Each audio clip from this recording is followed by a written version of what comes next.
luego de esta mañana en la que el Vaticano informó que el Papa fue sometido a una cirugía intestinal, que reaccionó bien y lo intervinieron por divertículos en el colon.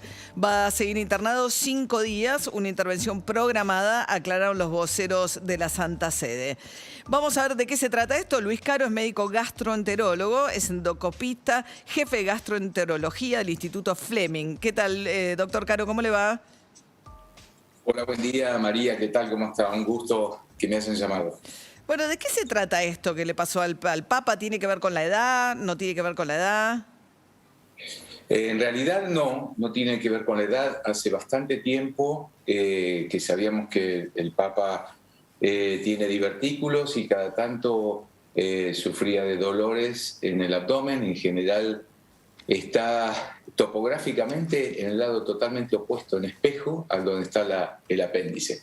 Es decir, del ombligo para abajo y hacia la izquierda. Ese es el sitio habitual de la ubicación de divertículos que, más o menos para que tengamos cuenta de qué estamos hablando, son como pequeños bolsillos que se van formando del intestino. El intestino es una manguera, un tubo, y de ahí entonces se va debilitando de determinadas partes de la pared y se van generando como pequeños bolsillos, ¿no? Son cul-de-sac, bolsillos sin salida. Claro. Y esto a veces por diferentes situaciones, entre ellos por alteración de la flora intestinal, se puede producir aumento de la presión interna del intestino grueso, del colon, y esto genera entonces molestias al distender estos divertículos. No pasa nada y esto se llama enfermedad diverticular y sin inflamación o infección es una diverticulosis. En el caso del Papa ha tenido episodios previos, varios, no solamente de enfermedad diverticular, sino también de diverticulitis, que en el 70% de los casos con medicación y hasta se puede resolver de manera ambulatoria, no hace falta internación. Y esto lo que va haciendo es inflamarse, desinflamarse, inflamarse, desinflamarse, y eso es generar como una especie de fibrosis cicatrizal, y es lo que tuvo el Papa. Esto lo puedo comentar puntualmente porque ayer he hablado con un mentor mío de hace muchos años, que yo justamente roté por la clínica Gemelli, que es la clínica entre muchas otras cosas, del Vaticano. Y hablando con él, justamente me comentó que tenía antecedentes, que se había hecho revisar y que había lo que se llama estenosis estrechez o afinamiento en una parte del colon, justamente por esta fibrosis. Uh-huh. Doctor, digamos, ¿cómo se manifiesta y en todo caso si son qué tipo de análisis hay que hacer para cuidar el intestino, básicamente, ¿no? Bueno, en principio la sintomatología es como comentaba hace un ratito, es dolor. El colon, como ya a veces le cuento a mis pacientes, puede soportar eventualmente, ¿no? Figurativamente, un zapateo, que lo quemen, que lo corten, pero lo que no puede soportar es una distensión de adentro hacia afuera por aumento de la presión, por gases o por inflamación. Y esto, en general, respondiendo a tu pregunta, María, por encima de los 50 años, sabemos que estamos en una campaña de hace muchísimos años con respecto a la investigación, tamizaje o screening de cáncer de colon, y muchas veces en ese tipo de colonoscopías, en ese tipo de estudios, el paciente se entera por primera vez que tiene divertículos, porque la verdad que los tiene, pero nunca manifestó un dolor intenso o una molestia. Generalmente puede haber molestias en ese sector y no tener divertículos. ¿Por qué? Porque es una zona también de pared debilitada y generalmente donde se deposita gases o materia fecal, y ese incremento de la presión puede provocar el dolor del colon sin necesariamente que tenga divertículos. Y esto difiere totalmente de una diverticulitis, y esa diverticulitis, el dolor es muy intenso, puede acompañarse de diarrea y a veces de sangre, y generalmente se acompaña también de fiebre, o cuando se generan todos estos síntomas se le hacen estudios de laboratorio y los glóbulos blancos están muy altos, indicando que es una enfermedad infecciosa, no solamente inflamatoria, sino infecciosa.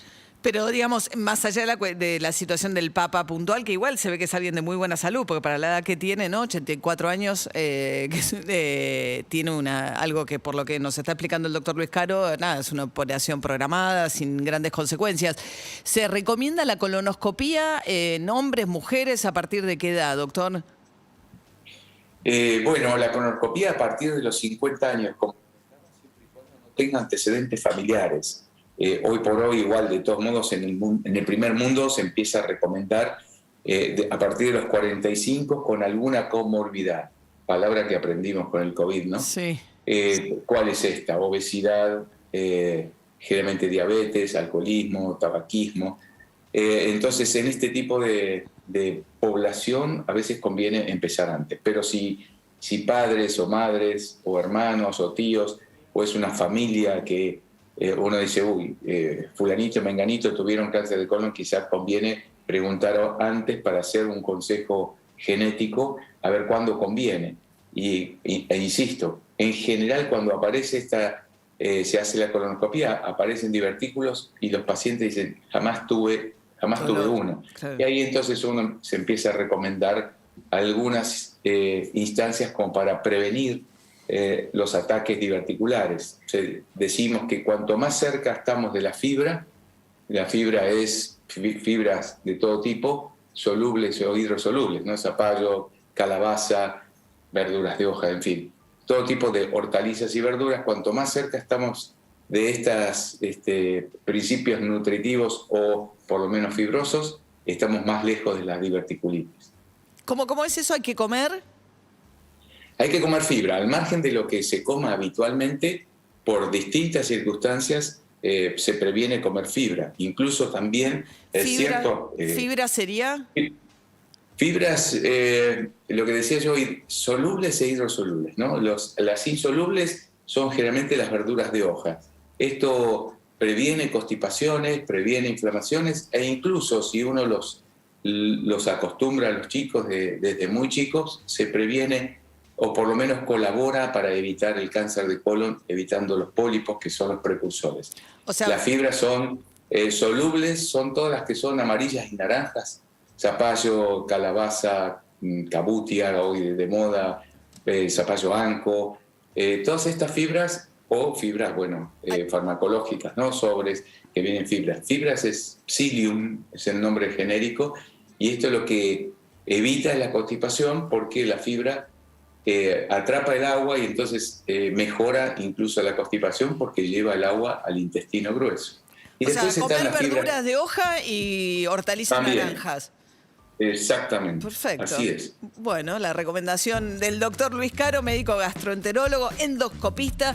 Bueno, a partir de la operación exitosa, en este caso de diverticulitis del Papa Francisco. Gracias, doctor. A ustedes, gracias María por esta difusión. Hasta luego. 6:42 de esta mañana. Buenos días María, equipo, Pablo de Marcos Paz, la ruta 40, un bloque de niebla, no se ve absolutamente nada. Por favor, precaución, vayan despacio y buen día para todos. Otro precarizado. No como otro precarizado, gente que colabora con nosotros en además en este caso de prevención, porque es un día de altísima humedad, poco viento y lo que se generan son bancos de niebla y neblina y venimos alertando. De hecho, los coches afuera con rocío. No sé si... Sí, el mío hoy le tuve que dar al parabrisas un rato largo. Hasta claro. ¿Tenías agua ahí en el...? No, bueno. En el zapito? No, el zapito no. El zapito vacío. Estás preguntando una obviedad. No, bueno. Obvio que no tenía agua en el zapito. Pero siempre hay que darle una oportunidad. Ese zapito está seco, como cochuelo casero. No, le di al parabrisas, El auto no entendía nada. Agua, decía, qué alegría. Hola chicos, buen día. María, Mesa, Guido. Les habla Brian. Ay, qué temita para arrancar la semana. ¿Qué pasó? Por favor, Messi no puede ser el mejor jugador de todos los tiempos nunca y no lo va a ser. ¿Por qué? Lamentablemente. ¿Por qué? Condiciones, todas, muchas. El mejor del mundo.